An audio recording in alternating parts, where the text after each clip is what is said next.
Okay, it's right at 9 on my watch, so we're going to go ahead and get started.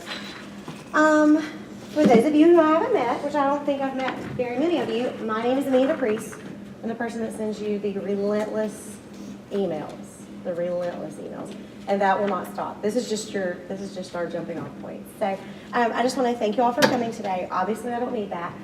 I like that we sort of moved up front. It's not a whole lot like church. Everybody sits in the back. We've got a lot of church sitters in the back, but we've got some people up front. I'm going to try to make this as quick as possible this morning.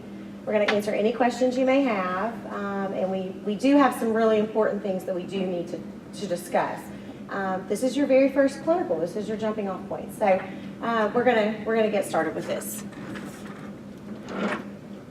And the clicker's missing. So today we're going to talk about what the level 1 experience is, what the expectations for the clinical are, your placements, your first day, using live text, which this might be new to everyone in here too. ADME4, what ADME4 is and how you get ADME4 status, and then I'll take any questions. And if you have questions at the end that you don't think are for the good of the group, maybe just for you personally, you can just see me after too. All right, so what is the level 1 clinical experience? Everybody in here should be enrolled in EDF 201, and along with EDF 201 is EDF 270, and that is the accompanying clinical. It's a 35-hour general observation, and it's in a content-specific classroom, which means if you are chemistry or math or social studies or wellness or any of those secondary contents, you will be in one of those content area classrooms. Art or PE, or art, wellness, or music could be in K through 12 because you're going to be teaching all of those students. Elementary students are placed in just an elementary classroom. It doesn't have to be during a specific subject or anything of that nature. It's 35 hours, and it is an opportunity to just see a real-life classroom and real-life classroom situations. A lot of you have, for most of you, you haven't been out of the classroom as a student in a public school or a private school very long. And this is just seeing it from a totally different perspective. It's your first major clinical experience with the College of Education and Professional Development. Some of you elementary people may have had CI 343 already, so you've been in some classrooms, but this for most of us is our very first time in the classroom for a clinical experience. Okay, so the expectations. These are all the questions that most people have and all of the things that we get comments on. So these are the things we're going to go over. The dress code. The dress code is business casual. For secondary people especially, you don't want to look like a student in the classroom. You want to differentiate yourself. And so in order to do that, you need to dress not like a student. So we do not do jeans except on casual dress down days. You are going to be in schools where the teachers wear jeans and hoodies, and there's not really a dress code. However, for us, we have a dress code. It's a professional dress code. When I say professional, I don't mean tuxedo, obviously. I don't mean shirt and tie. I don't mean high heels. I mean something that you would wear, something nice, something that covers. Everybody knows where I'm going with all of these things, okay? Especially like with elementary females, you may be like in the floor and crawling around and moving around. Wellness folks, you just need to dress appropriately for the classroom. You know, I wouldn't say wear gym shorts. I would say if you're gonna wear shorts, wear khaki shorts. You know, something nicer. If you ever have a question about an outfit or clothes or what to wear, my door is always open. Just pop your head in and ask me. It's not a problem at all. But like a lot of schools on Fridays where we'll wear jeans, that's totally fine. Just make sure that they don't have holes in them, that they're not too tight or too loose. We just need everything to be covered and where it's supposed to be. Y'all get where I'm going with this. Things I go over, I don't just come up with this from the top of my head. These are all things I've had to deal with or things I've had to talk to people about, and it's just an uncomfortable situation for everybody if we have to have those conversations. So if we just are proactive with it, then we don't have to. No tattoos or piercings except for ears. This is not my rule. This is a rule that has been passed down through our college. And so any noticeable facial piercings need to be covered or taken out. Any tattoos need to be covered. So if you have any questions about that, you can come and talk to me. Personal hygiene is a must. You have to take a shower. I know people are like, really? We're going to talk about this? Yeah, we have to. Take a shower, wear deodorant. Don't get your clothes out of the dirty clothes hamper and put them back on. Like shake them out, put them back on. Because people have done these things. So, make sure your hair is combed, make sure you shave, do all these things. I mean, if you have facial hair, that's totally fine. Just make sure it's neat. If you have long hair, especially for both, for guys that have had a couple of calls about, putting it back, keeping it out of your face. So just remember those things. Social media and cell phone usage. I always say this is the surest way to get fired before you get hired. I'm sure that you guys watch the news or read a newspaper. It seems like almost every week there's an issue with this in a public school with a teacher. It might be inappropriate texting or inappropriate photos or inappropriate posting on social media sites. So I would just make the suggestion you just don't even take your phone in. Just leave it in the car, lock it up. I mean, be without it. I know a lot of people use it for a watch. I'm terrible to do that. But you really have to be responsible when it comes to this. There's absolutely no cell phone usage in classrooms at all. Don't be texting, don't be on social media, scrolling, and don't be taking photos. Don't be on the phone. Not that most people talk on the phone, but don't do it.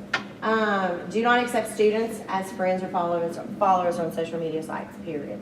You may be at a school that you're familiar with where you may have a friend who is a senior, or you may have a church youth group where there are some friends there. Be very careful. That's all I'm going to say. I would not follow or allow students to follow me if I was in your position. If any of you friended me on Facebook right now or Instagram or whatever, guess what I would do? Accept. Do you want to know why? Because I'm really careful about what I put on there.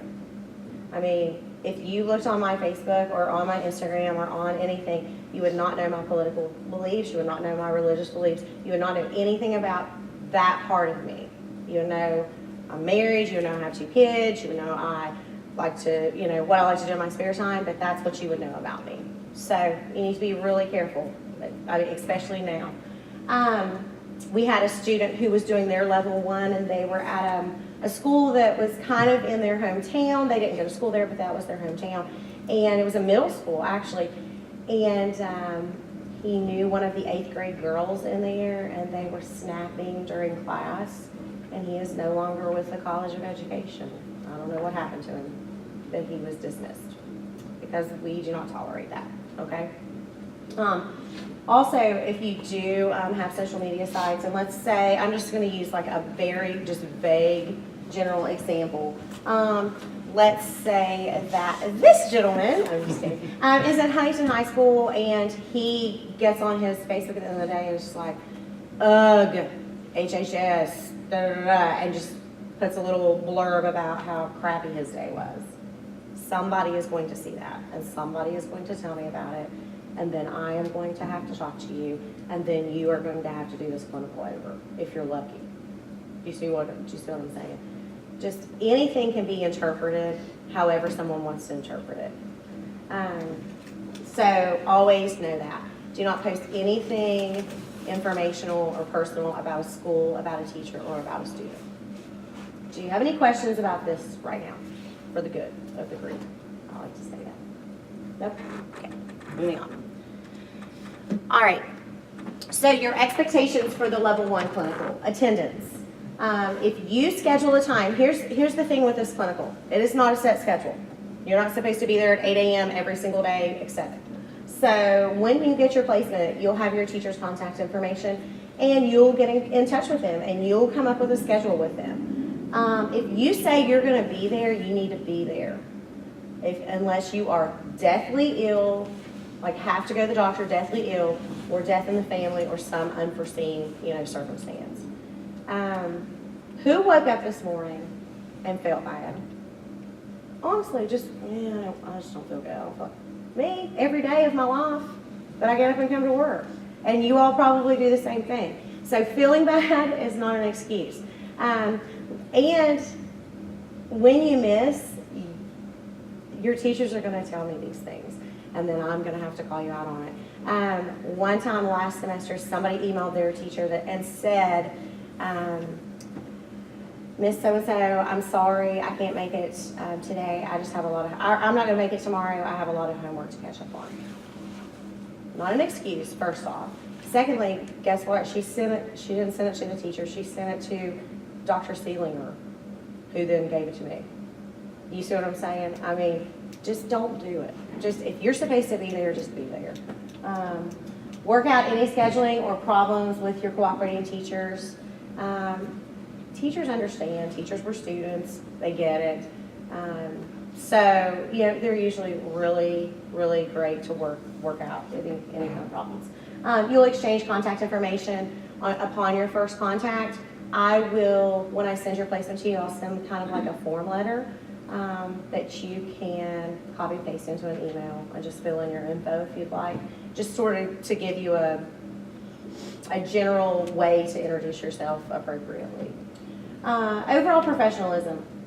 Just remember, you're a guest in the school. You are not a teacher. You are not a supervisor. You're a guest, and they have willingly allowed you to come into their classroom. So you need to treat yourself as a guest. You have to follow all the school rules. If the school has no chewing gum, if they don't chew gum, don't chew gum. If they have if they don't have drinks and bringing drinks in the classroom, don't do that.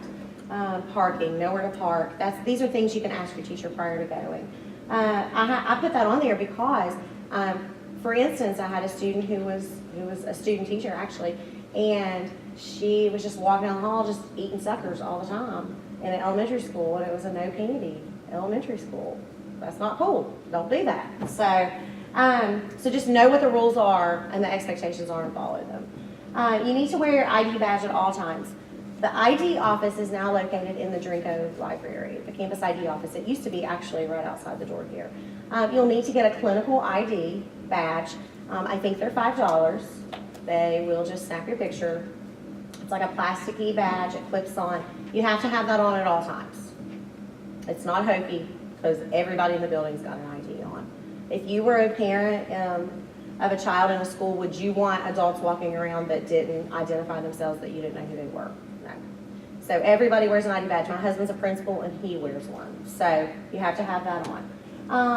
And also just remember that you're building professional relationships. For most of you, like I said, this is your first time out in public schools. Some of you are not even from around here, so you don't really know. I will have teachers, people send me emails after this saying, if there's any way possible, I'd love to have so-and-so in my class again. They were great, we really clicked, it was awesome. I'll also get the flip side of that. This student did a terrible job. Don't ever send them here again. Not typically, but for the most part, these are great times to build relationships. And teachers are all buddies. I don't know if you know this, but it's sort of like a fraternity. It's administrators are all friends and teachers are all friends, and they all are at different schools and they all talk to one another. So if you're really great, and let's say you're in Huntington Middle, and Huntington Middle has a friend who is at Cabell Midland, and they're like, hey, this student's great, you want to grab them next time. It happens, okay? So just remember that. All right, so your placements. Most of you, I would say 90%, which is pretty good, pretty high number, emailed me back, which was awesome, and said, hey, this is who I am, this is where I'd like to be if possible, that sort of thing. That's great. That gives me something to go from. However, I can't always do every single thing everybody wants me to do. There are only so many teachers. Teachers are not required to take clinical students. I don't know if you all know this. So they just do this just because I asked them to, pretty much, which is pretty great. So, if I have 17 social studies people who ask to be at Huntington Middle School, it's probably not going to happen. right? There's only 4 teachers there, and 2 of them have a student teacher already or whatever. So I try to make the best placements possible for everybody. If you told me you didn't have transportation, I made sure I put you on a bus route or within walking distance. If you told me that you'd like to be placed at a certain school, I sent out those requests, and for the most part, I've gotten a lot of those back. So just please be understanding. We try to give you a diversity of placements, so you're not at the same schools all the time. There are some content areas, Japanese for one. There's one Japanese teacher in this area, so she gets all the Japanese, Japanese education students. However, there are quite a few math teachers, quite a few science teachers, so we try to move you around to different places. So just be understanding. Some of you may get a placement and look at it and it's say Chesapeake Middle School, and you're not from around here. Who's from around here that knows where Chesapeake Middle School is? How far of a drive is it? 10 minutes maybe from Huntington. So don't lose your mind if you see a school and you don't know where it is. Just shoot me an email, okay? If you have other clinical experiences this semester, if you have CI 343, if you're elementary, if you have CISP 422, elementary and secondary, we can do those at the same place, in the same placement. And that's how I put you, okay? So just remember that. Appropriate contact procedures. I just added this.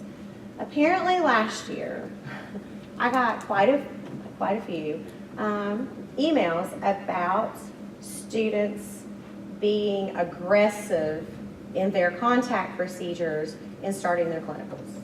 Okay.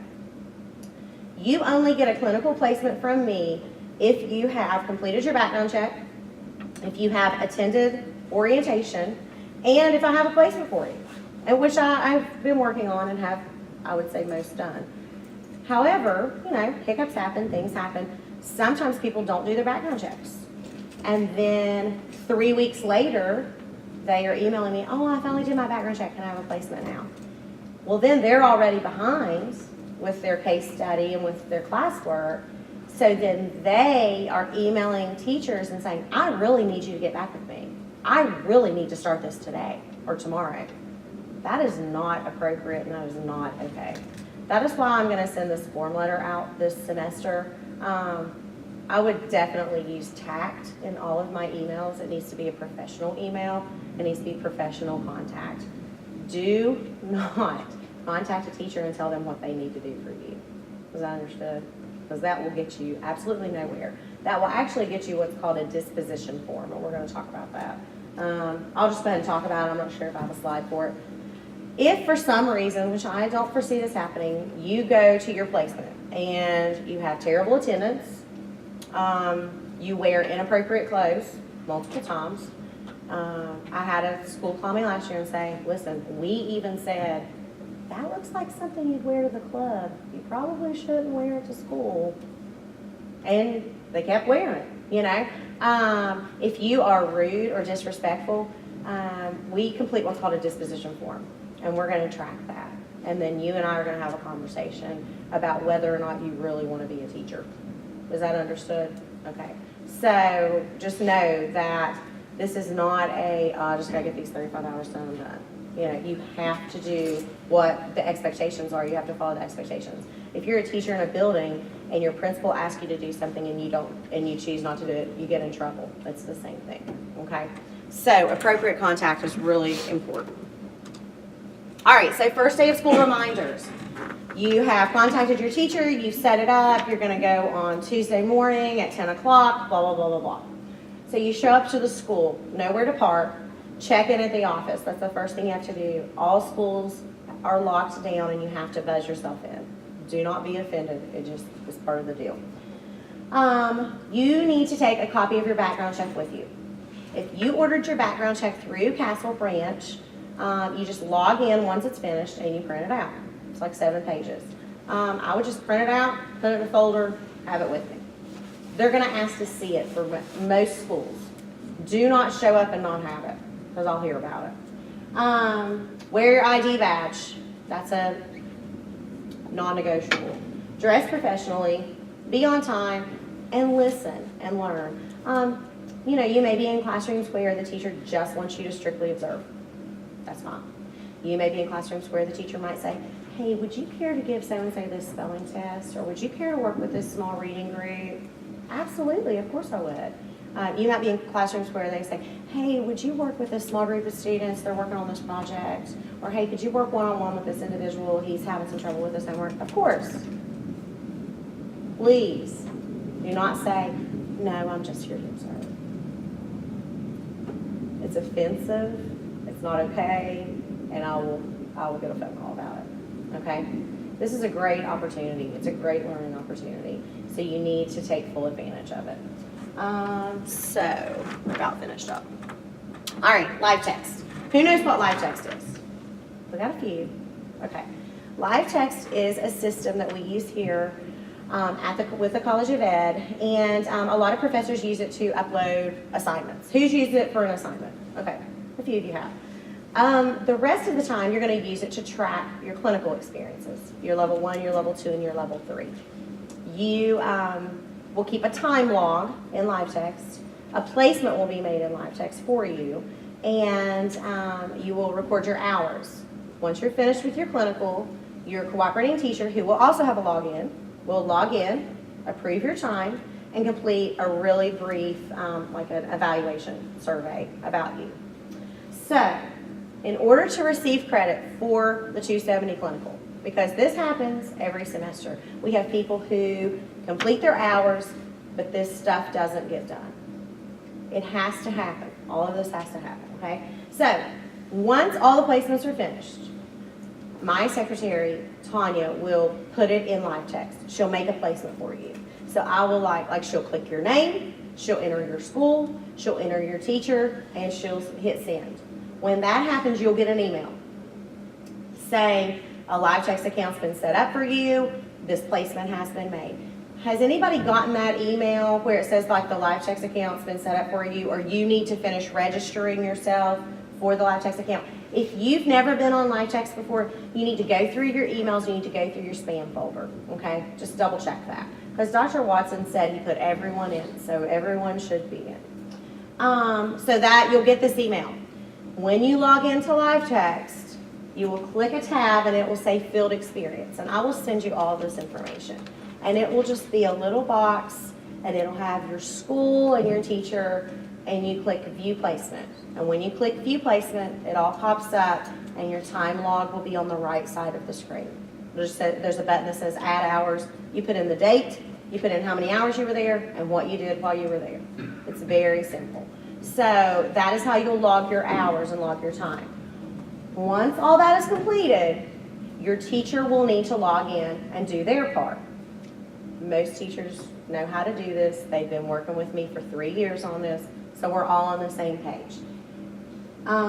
Probably the end of March, I'll start pulling reports.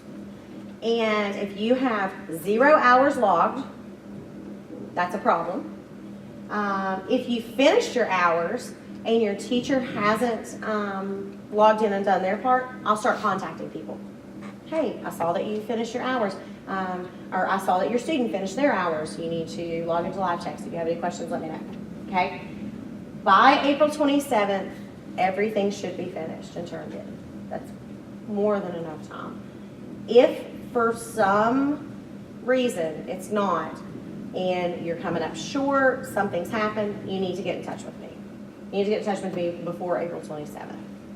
Because what I'll do is I'll spend the next week making sure everything's lined out and putting grades in. Okay. Like I said, your cooperating teacher must complete the evaluation survey, and then I'm going to send you guys this survey link. It's literally like 5 questions. It takes 5 minutes about the experience. And really what I want to know from the experience is, how was your cooperating teacher? Would you go back to their classroom? Did you learn anything? Does this make sense? Okay. So, LiveText, really important. This is one of the most important pieces of this whole thing, because in order, I can give you all a placement, but I don't know if you went, and I don't know what you did, and I don't know if the teacher is okay. All right? This is what gets you the credit. All right. And let me just say this. If you are sitting here right now and you're thinking to yourself, I'm probably going to drop this class, let me know. Because, like I stated earlier, if I have 17 social studies people to place, and I'm scrambling trying to find somewhere for them to go, and you're sitting there with a placement, and you're not going, and you have no intentions of going, that somebody else who's gonna go can be using that. Does this make sense? Please, if you have no intentions of finishing this clinical, please let me know within the week. All right? Okay, ADME 4.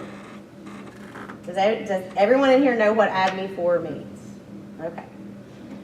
Right now, all of you are pre-teacher education. It's just like a general umbrella, pre-teacher education. No one in this room is fully admitted to our College of Education because this clinical is one of those criteria to get fully admitted. In order to be fully admitted to teacher education, you have to successfully complete this clinical. You have to get credit for this clinical. You have to get a C or better in EDF 201, the class you're in now. You have to have an overall 2.8 GPA, and you have to successfully complete all 3 sections of the Praxis Core exam. If you have a 26 or higher on your ACT, you do not have to take the Praxis Core. You're exempt. Otherwise, you do have to take the Praxis Core. It's given here at the testing center. There are 3 parts to it. Reading, writing, and math, I think, right off the top of my head. If you want to know how to register for that or what the cut scores are, I'll be sending that information out probably in the next few days. So just be looking for that. If you look at your curriculum sheet, you guys know what I'm talking about. That colored sheet you get in my office, and it has all the classes you need to take on it, and you can fill in your grades. There's a section that says ADME 4. Cannot take these classes without ADME 4. And then there's ADME 5, which is almost student teaching. So in order to be able to take the rest of your classes for teacher education, you have to meet this criteria. This is really important. So we have 2 admission dates. We have an admission date in the spring, and we have an admission date in the fall. That means if you miss our spring admission for some reason, then you can always try again in the fall. But we do not have rolling admission where you're admitted all the time. We have these 2 dates.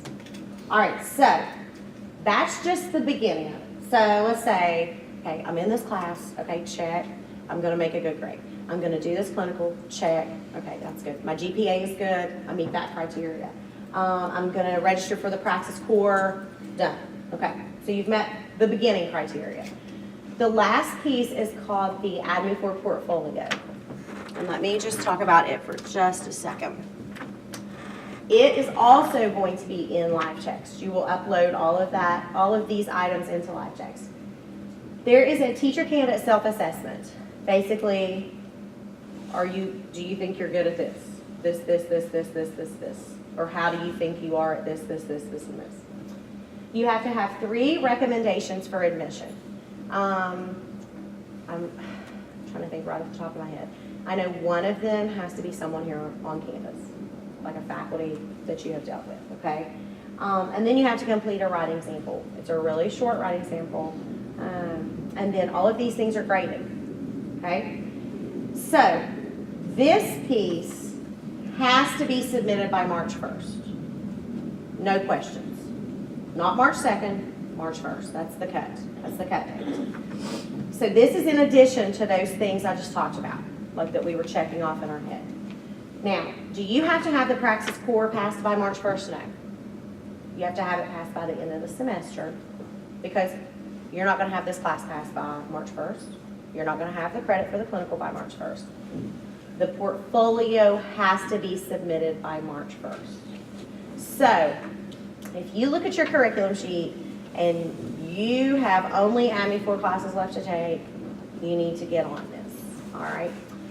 When we finish here, I actually have a sign-up sheet that you will need to sign your name and your 901 to, and the beginning of next week, likely, we will enter all of these people who would like an ADME 4 portfolio opened into LiveText, and you will see it, okay? And that will open up for you so you can get started. That gives you a month to complete those things. It's really not that hard. And then these are actually graded by faculty here on campus. And so let's say that you complete your portfolio, it gets graded, you're good to go. You complete this class and this clinical and you get credit, you're good to go. You have a 2.8, you're good to go. And you pass the praxis score, you're good. Then you're admin 4. Okay. You just have to meet the criteria. I know this can be overwhelming. I know this is a lot of information. So if you have questions about it, you can always pop in our office and we can always answer any questions you have. All right, so what's the most important piece right now? The portfolio, okay?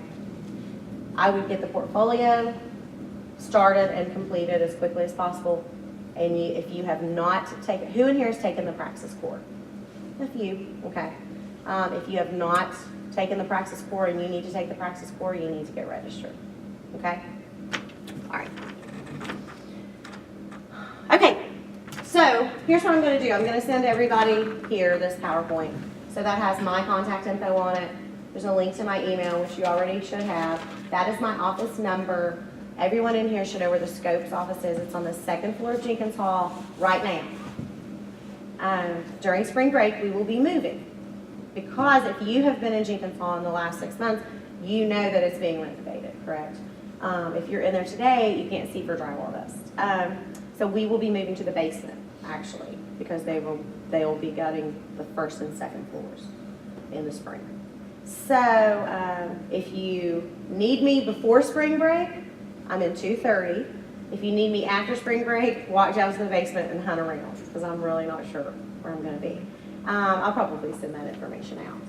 So does anyone have any questions they think that somebody else in the room may have?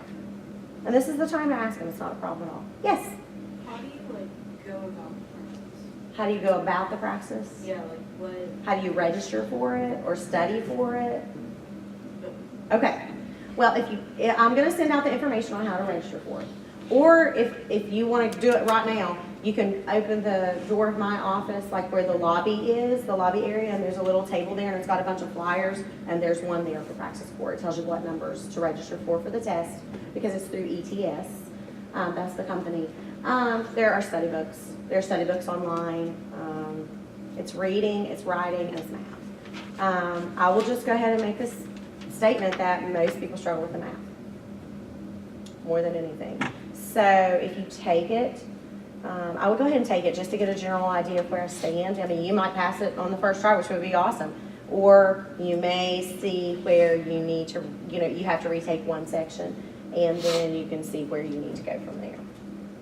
That would be my suggestion. Any other questions? Yes? What does the writing piece need to be for the portfolio? They'll give you a prompt.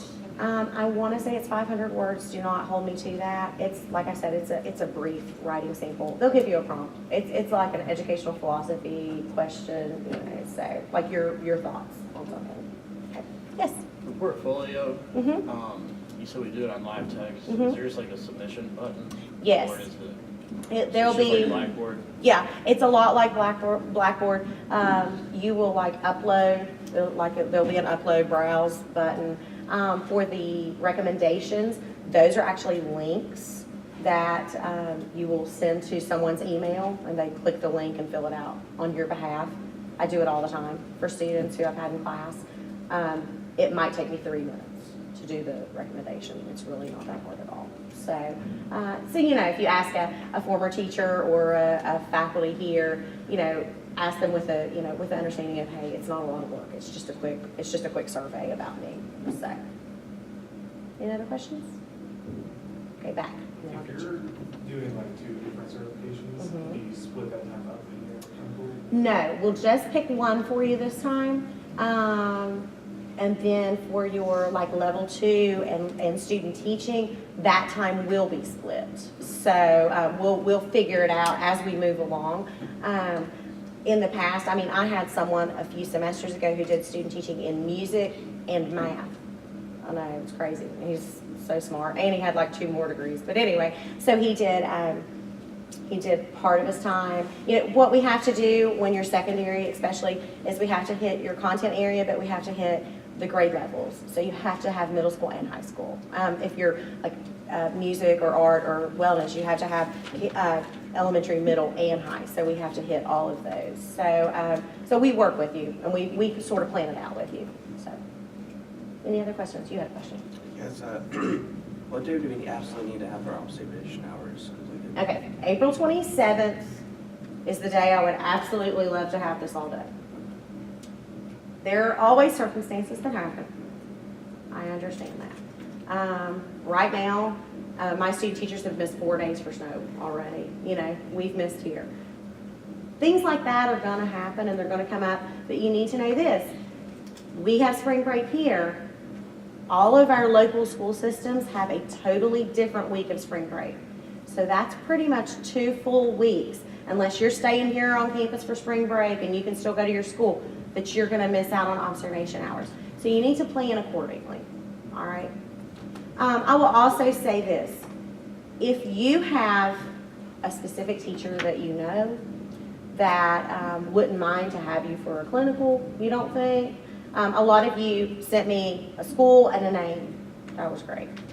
Because I could ask specifically, hey, could we do da-da-da. If you're not from around here, I get it. Don't worry. But if you know someone, or if you know you have a friend who's worked with a certain teacher and you would like to have that person too, you know, let me know, because that really does help me in my hunt. So the plan is this.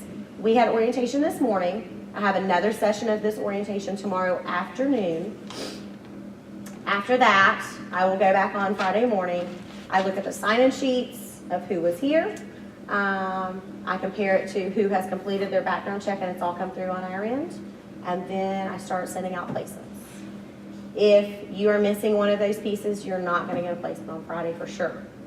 If you came to orientation, you've not done your background check, and somebody else has, and I've made a placement for you but not for them, I'm going to take your placement and give it to them.